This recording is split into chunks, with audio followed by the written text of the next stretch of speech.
السلام عليكم، معكم اخوكم احمد المهدي. اليوم جايب لكم شرح كيف تفك قفل التنشيط او قفل الاي كلاود. اليوم بشرح لكم اكثر من طريقة من خلالها تقدر تفك الاي كلاود. طبعا يا شباب، بالبداية للاسف الشديد في اصحاب محلات وناس كثير يفكون الاي كلاود بمبالغ كبيرة جدا، 400 ريال و1000 ريال و700 ريال. يعني ما اشوف ان الشيء هذا له داعي، لاني بعطيكم معلومة الان.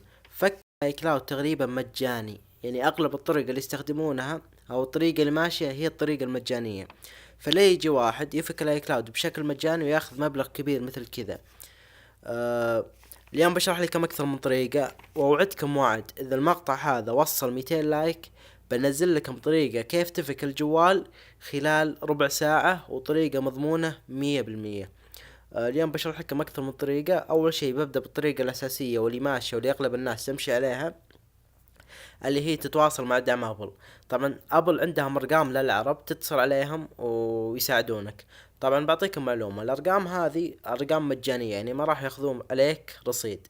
طبعا لما تتصل الموظفين عرب راح يرد عليك واحد بيطلبك اسمك، تعطيه اسمك.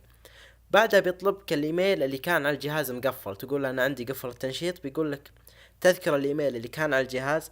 طبعا اذا شغلت جهازك بيطلع لك ايميل يطلع لك اول حرف والباقي محجوب. اذا تذكر عطه، لانك اذا عطيته يقدر يغير لك الرمز حقه، واذا غير الرمز تقدر تدخل الجوال مباشرة. اذا ما تذكر الايميل بيطلبك الرقم اللي كان على الجهاز قبل. اذا تذكر عطه اكيد تذكره. بعدها بيطلبك ايميلك الشخصي، ترسل له ايميلك الشخصي، ولازم يكون ايميل حقيقي ما هو وهمي، لان ايميلك الشخصي بيرسل لك عليه رابط تشغيل الجهاز او رابط فتح الجهاز، فمهم تعطيه ايميل شغال. بعدها بيطلبك الرقم التسلسلي حق الجهاز. طبعا الرقم التسلسلي يا شباب سهل انك تجيبه، لان الرقم التسلسلي موجود على الكرتون وموجود خلف الجهاز وموجود على الفاتورة وموجود داخل الجهاز وهو مقفل، تقدر تطلعه مثل ما تشوفون الحين. طبعا يا شباب، انتم حتى الان ما اثبتتم للشركة ان الجوال لكم، فالشركة راح تطلب وثيقة تثبت ان الجوال لكم، راح تطلبكم فاتورة الجوال. حاول تبحث عن الفاتورة قد ما تقدر. طبعا الشركة تهمها بعض المعلومات بالفاتورة، يعني مثلا لازم الفاتورة يكون فيها تاريخ شراء الجوال، ولازم يكون فيها نوع الجوال، مثلا ايفون 6 ايفون 6 ايفون 7، واسم المحل اللي شريت منه الجوال، وموقع المحل مثلا يكون بالرياض وغيرها، وسعر الجوال. ويفضل ان الفاتورة يكون عليها ختم او توقيع من المحل نفسه. طبعا حاول تبحث عن الفاتورة. اذا ما لقيت الفاتورة روح لأي محل اطلب منه فاتورة، راح يعطيك فاتورة بكل بساطة. انت عب البيانات بنفسك حقة الفاتورة، حط مثلا جوالك ايفون 6، اكتب ايفون 6، حط كل البيانات. طبعا المشكلة بتاريخ شراء الجوال، حاول تتذكر التاريخ متى شريت الجوال. مثلا لو شريت الجوال برمضان بيكون التاريخ شهر 9، وهكذا.